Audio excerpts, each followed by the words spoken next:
I think this is an incredibly important moment for us in the Commonwealth, having India's leadership.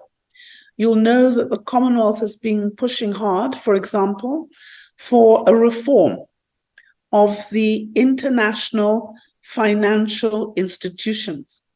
And India now leads our finance minister's action group on this issue.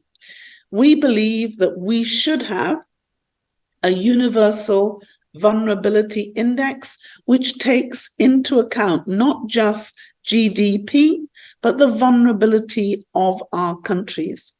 The agenda which has been identified by India for the G20 is very much the Commonwealth's agenda. So we really are hoping that the leadership that India has shown will enable us to deliver on a number of issues. For example, we know that we need climate finance if we are to have climate justice. The G20 countries are probably responsible for 80% of the emissions. The global south, particularly the small and the developing states, the island states, have contributed less than 5% of these emissions. So we are hoping that India will continue, as she has done, to strive for climate justice.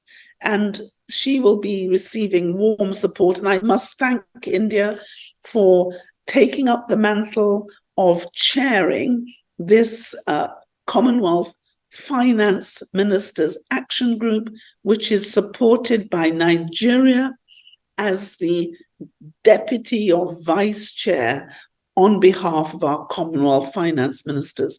So we really do need India's strength, her vision, and her support if we are to deliver this. If you just look at the small things we've already done in the Commonwealth, we have been able to create the Commonwealth Climate Finance Access Hub, which puts climate advisors into our small member states. Now, with just $6 million, so a tiny amount of money, we have already been able to deliver $310 million into the hands of our small states. If we could get support and have a climate finance advisor in every one of our small or developing states who needs it, just think how we could improve the opportunities that those who are most disadvantaged and who have contributed least to the climate crisis that we now face. Just think about what we could help them to do if they got the money for adaptation and mitigation. So I have to tell you, there is a lot of hope, there's a lot of aspiration and trust that's being invested in India as now the 5th largest economy in the world, to help those who are vulnerable and small to believe that change is possible, justice is deliverable, and India is the real partner of choice for so many in our Commonwealth who need